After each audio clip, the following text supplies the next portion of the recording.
dan Dikinasi dari kelas 9H. Saya Keila, saya Tazkia, saya Intan. Kali ini kita lagi ada di Situ Bulet nih. Nah, tujuan kita ke sini, kita akan mengunjungi salah satu museum yang ada di Purwakarta, yaitu Museum Diorama. Tantan, kayaknya kameranya buram deh. Iya, Coba deh. Oh iya. Oh, kita udah ada di depan museum sih. Karena kita udah di depan museum, yuk kita masuk. Ikutin kita terus ya. Assalamualaikum warahmatullahi wabarakatuh. Perkenalkan, nama saya Liga Darianti Kinasi dari kelas 9H. Saya Kaila. Saya Tazkia, saya Intan. Setelah kami mengunjungi museum ini, kami ada beberapa pertanyaan yang bisa dijawab oleh Kang Ari. Kalau boleh tahu Kang, kapan ya didirikannya museum ini?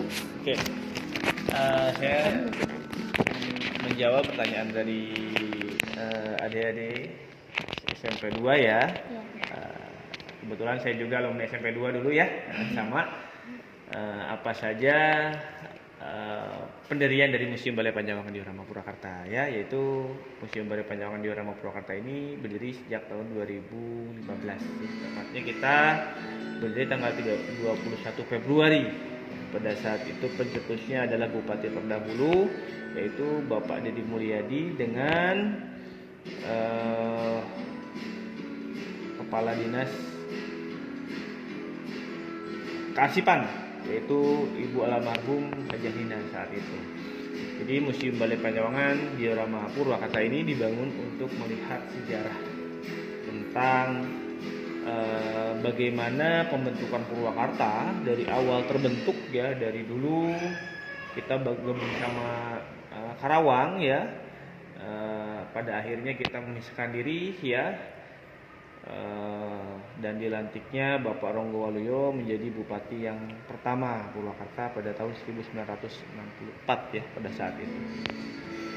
Jadi Balai Panjangwangan Diorama Purwakarta ini memiliki 9 hall yang dari masing-masing hallnya berisi tentang dari mulai sejarah kerajaan-kerajaan Sunda sampai dengan era Purwakarta masa kini ya, seperti itu. Berapa lama sih Kang museum ini dibangun? Oke, kalau dari perencanaannya itu dari tahun 2013 akhir ya. Pengerjaannya memerlukan waktu sekitar 1 tahun untuk merombak, karena museum ini didirikan di bangunan cagar budaya yang memang tidak boleh untuk merenovasi bagian luar, maka yang direnovasi adalah bagian dari dalam museum, yaitu interiornya, termasuk beberapa tambahan yang ya, jadi kita namakan tiap hallnya ini adalah nama-nama dari Raja Sunda ya, dari mulai Maharaja Ninggabwana sampai dengan Kipala. Kalau perancangan atau arsitektur museum ini siapa ya? Kalau arsitekturnya memang zaman Belanda dulu ya, karena kan kita dibangun sudah lama ya, bangunan ini itu sudah lama dari tahun 1830 ya, pada masa era Gubernur Hindia Belanda Johannes van der Bos dan juga asisten residen yang saat itu menjabat Haldesire ya. Jadi karena undang-undang kita tidak memperbolehkan, khususnya undang-undang cagar budaya ya, tidak memperbolehkan perombakan dari bagian depan gedung ya, tapi untuk di dalam gedung dan penambahan di bagian belakang itu masih bisa ditoleransi seperti itu, agar khususnya bangunan cagar budaya yang ada di Purwakarta tetap lestari seperti itu dengan kebudayaannya ya. Kalau di sini petanggung jawab di sini siapa ya? Penanggung jawab ya, kalau di sini kita di bawah kepala UPTD ya, unit pelayanan terpadu daerah ya. Itu di bawah kepala UPTD, dan di bawahnya ada beberapa karyawan seperti ada pemandu ya, atau guide, ada resepsionis ya sebagai penerima tamu ya, Setelah itu juga ada bagian-bagian seperti jaga baya, itu kalau di kita namanya security ya, namanya jaga baya. Ada lagi bagian kebersihan, yaitu namanya badega kalau di sini, seperti itu. Jadi nama-nama yang memang cukup unik ya di Purwakarta ini ya, seperti penjaga keamanan disebutnya jaga baya. Kalau kebersihan badega nagri ya, seperti itu, dan lain-lain seperti itu ya. Tujuan dibangunnya museum ini kenapa? Dan jelaskan mula-mula pembentukan museum ini. Dibangunnya kan tadi sudah saya bicara sedikit ya. Jadi tujuan dibangunnya adalah untuk memperkenalkan sejarah tentang Purwakarta, khususnya di lingkungan Purwakarta itu sendiri maupun di lingkup Jawa Barat dan juga Indonesia terutama ya. Tujuannya ya. Setelah itu apa tadi? Singkat mula-mula pembentukan museum ini. Pembentukan museum ini itu didasari ada inisiator dari Bapak Deddy Mulyadi ya, pada saat itu. Jadi beliau ingin Purwakarta mempunyai salah satu ikon yang dikenal oleh banyak orang, khususnya dari unsur budayanya ya. Karena kita adalah merupakan salah satu kabupaten yang melestarikan khususnya budaya Sunda di lingkungan masyarakatnya. Maka dengan adanya museum ini bisa meningkatkan khususnya dari bidang pariwisata, UMKM maupun beberapa unit-unit yang lain ya, khususnya agar Purwakarta bisa lebih maju, tidak kalah dengan daerah yang lain di Jawa Barat. Pernahkah direnovasi museum ini? Renovasi dari tahun 2015 sih kita belum ya, tapi paling untuk penambahan konten saja.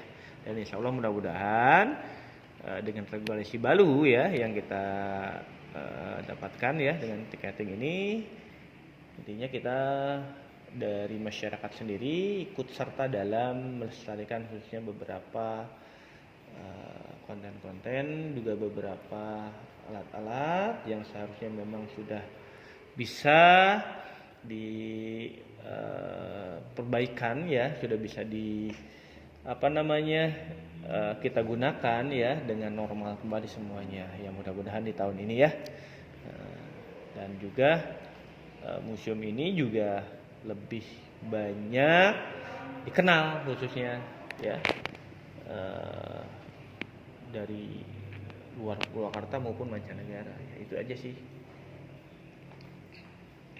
Koleksi apa saja yang ada di dalam museum ini? Kalau koleksi banyak ya. Koleksi itu ada beberapa artefak, beberapa prasasti museum peninggalan kerajaan-kerajaan ya, yaitu prasasti Kawali, Hyang, Modaci Antan, miniaturnya itu yang ada di depan. Ya, setelah itu juga ada beberapa simulator ontel, baya kampret, simulator yang ini ada Jacksbox ya, ada juga pintu selamat datang ya, waterfall, dan juga ada virtual tour ya. Jadi konsep dari museum ini memang menyajikan beberapa konten-konten ke dalam bentuk digitalisasi, karena sekarang ini yaitu zamannya digitalisasi ya, 4.0 ya. Di mana barang-barang yang ada di dalam museum ini didapatkan? Barang-barangnya yaitu oleh ada yang beberapa koleksi dari Kang Deddy ya, seperti sepeda itu ya dari Kang Deddy sendiri sumbangan.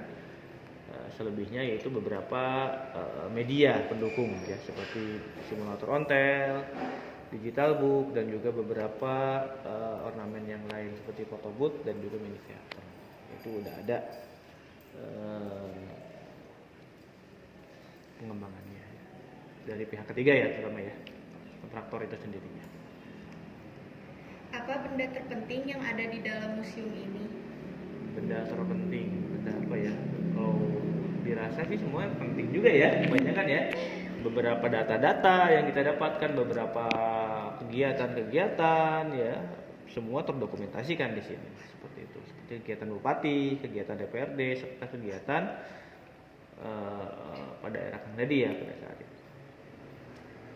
Semua didokumentasikan dengan ya seperti ini, kolase kan.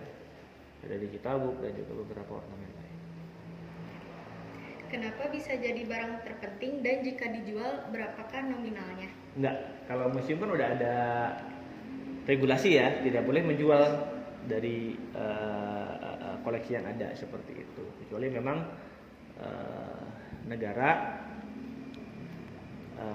berkeinginan lain seperti lelang ya, seperti itu ada regulasinya, nggak boleh sembarangan dijual koleksi ya. Seperti Museum Nasional nih punya koleksi apa ya, ada yang menjualnya, itu pelanggaran masuknya, pelanggaran ya, itu ada ketentuan hukumnya ya, seperti itu. Jadi nggak bisa sembarangan main lelang, main jual aja nggak bisa, karena kan itu museum itu ada koleksi dan juga ada beberapa keunggulannya. Seperti di sini misalnya ada simulator ontel, ada Jitabook, Jackbox, dan juga beberapa ornamen lain.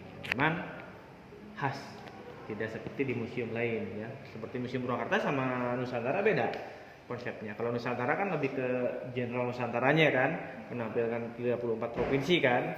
Yang sekarang jadi 30 berapa? 39 nambah ya kalau nggak salah. 5 provinsi lagi ya di Papua. Seperti itu. Ya. Ada nggak sih sasaran pengunjung museum ini? Banyak kalau sasarannya ya, target kita sih 7 juta pengunjung ya per tahun. Target ya. Ya mudah-mudahan kita